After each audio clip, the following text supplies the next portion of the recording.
मित्रों, किस श्राप के कारण महिलाएं गर्भवती होती हैं और केवल महिलाओं को ही क्यों गर्भवती होना पड़ता है? और ऐसे कौन से कार्य हैं जो एक पतिव्रता स्त्री को अपने जीवन में नहीं करने चाहिए? मित्रों, एक बार की बात है, जब भगवान श्री कृष्ण गौलोक में विश्राम कर रहे थे, तभी वहां देवी राधा कृष्ण जी से मिलने जाती हैं और श्री कृष्ण जी से कहती हैं, प्रभु, आज जब मैं आपसे मिलने आ रही थी तो मैंने दो स्त्रियों को देखा, जिसमें से एक स्त्री गर्भवती थी और अपने पति के साथ सुखी जीवन व्यतीत कर रही थी। वहीं दूसरी स्त्री निसंतान होकर अपने पति के साथ दुखी जीवन जी रही थी। और इसे देखकर मेरे मन में दो प्रश्न उठ रहे हैं और मैं चाहती हूँ कि आप मेरे दोनों प्रश्नों का उत्तर दें। तो भगवान श्री कृष्ण ने कहा, निसंकोच होकर दोनों प्रश्न पूछो। राधा ने कहा, प्रभु, मेरा पहला प्रश्न है कि वो कौन सी स्त्री है जो गर्भवती होती है और अपने पति के साथ सुखी जीवन व्यतीत करती है। और मेरा दूसरा प्रश्न है कि वो कौन सी स्त्री है जिसके भाग्य में कभी संतान की प्राप्ति नहीं होती है।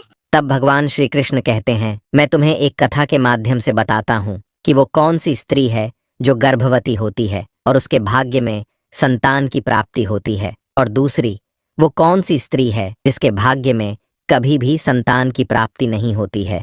और इस कथा को बहुत ध्यान से सुनना, नहीं तो कथा आपकी समझ में नहीं आएगी। तो देवी राधा कहती हैं, प्रभु, आप कथा सुनाइए, मैं पूरे ध्यान लगाकर सुनूंगी। तो कहानी सुनाते हुए भगवान श्री कृष्ण कहते हैं, हे राधा, वैदिक काल में हजारों महर्षि परमपिता ब्रह्मा जी द्वारा उनके वीर और तेज से उत्पन्न हुए थे, और उन्हीं में से कुछ मुनियों के तेज से देवों का जन्म हुआ था। तो वहीं कुछ मुनियों के तेज से दैत्यों का जन्म हुआ था, और उन्हीं में से एक महर्षि सतयुग में हुए थे, जिन्होंने औरतों को गर्भवती होने का श्राप दिया था। तो श्री कृष्ण जी की ये बात सुनकर देवी राधा पूछती हैं, प्रभु, वो महर्षि कौन थे जिन्होंने औरतों को गर्भवती होने का श्राप दिया था, और संसार की सबसे पहले गर्भवती होने वाली औरत कौन थी। अब श्री कृष्ण कहते हैं, इस बात का वर्णन रामायण के उत्तरकांड में महर्षि वाल्मीकि जी ने किया है, और यह सतयुग काल की बात है, जब ब्रह्मा जी के पुत्र पुलस्त्य सुमेरु पर्वत के ऊपर बैठकर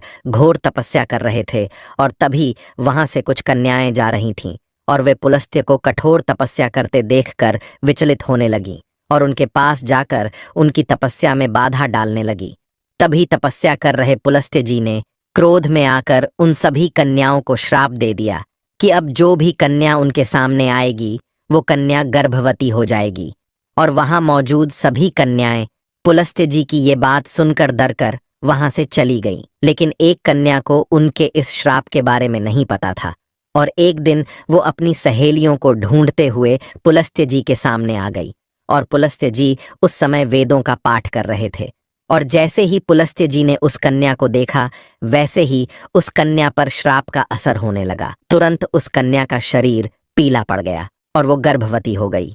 अपने शरीर में इस परिवर्तन को देखकर कन्या घबराकर अपने पिता के पास जा पहुंची, और अपनी कन्या की ऐसी हालत देखकर उसके पिता बहुत दुखी हुए, और वो अपनी कन्या को लेकर पुलस्त्य जी के पास गए और कहा, हे मुनीश्वर, मेरी पुत्री अनजाने में आपके सामने आ गई थी, किंतु आपके श्राप के कारण आज वह संसार की पहली स्त्री है जो गर्भवती हुई है, और इसीलिए मैं आपसे निवेदन करता हूँ कि आप मेरी बेटी को स्वीकार कर लें, तो ये हमेशा आपकी ही सेवा करेगी। कथा को आगे बताते हुए श्री कृष्ण जी कहते हैं, हे देवी राधा, इस प्रकार उसके पिता ने जब अपने बेटी को स्वीकार करने का प्रस्ताव रखा, तो पुलस्त्य जी ने उसकी बेटी को स्वीकार कर लिया, और वो कन्या पुलस्त्य जी के साथ रहने लगी। और उसकी सेवा से अत्यंत प्रसन्न होकर पुलस्त्य जी ने एक दिन उस कन्या से कहा, देवी, मैं तुम्हारी सेवा से बहुत प्रसन्न हूँ, इसलिए मैं तुम्हें अपने समान पुत्र प्राप्ति का वरदान देता हूँ। जिस समय तुम मेरे सामने आई थी, उस समय मैं वेदों का पाठ कर रहा था,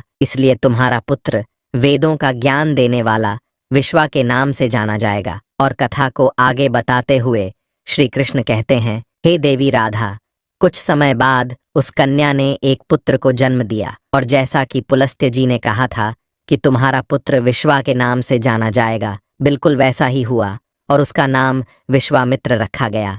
और विश्वामित्र के तपस्वी रूप को देखकर भारद्वाज बहुत प्रसन्न हुए, और उन्होंने अपनी बड़ी कन्या का विवाह उनसे कर दिया। मित्रों, भगवान श्री कृष्ण कथा को आगे बताते हुए कहते हैं, इस तरह कुछ दिन बाद उनका भी पुत्र हुआ, इसका नाम श्रवण रखा गया। इस प्रकार भगवान श्री कृष्ण कहते हैं, हे देवी राधा, मेरी कथा समाप्त हुई। अब मैं तुम्हारे प्रश्नों का उत्तर देता हूँ। तुम्हारा पहला प्रश्न था कि केवल स्त्रियां ही गर्भवती क्यों होती हैं, और वो कौन सी स्त्री है जिसके भाग्य में संतान प्राप्ति का सुख होता है। तो सुनो, नारी के समान पुरुष भी अपने दिव्य तेज से गर्भवती हो सकते थे, किंतु हे देवी राधा, एक स्त्री को संसार की दिव्य शक्ति स्वयं परमपिता ब्रह्मा जी ने दी है, और स्त्री के रचना करने में उनको बहुत अधिक समय लगा था। इसलिए नारी को यह स्वरूप वरदान है कि वो संतान उत्पन्न कर सकती है। इसलिए केवल स्त्रियां ही गर्भवती होती हैं, और उसी स्त्री के भाग्य में संतान की प्राप्ति होती है जो एक पतिव्रता जीवन जीती है और अपने पति के अलावा पराये मर्दों को नहीं देखती है। और तुम्हारा दूसरा प्रश्न ये था कि वो कौन सी स्त्री है जिसके भाग्य में संतान की प्राप्ति नहीं होती है।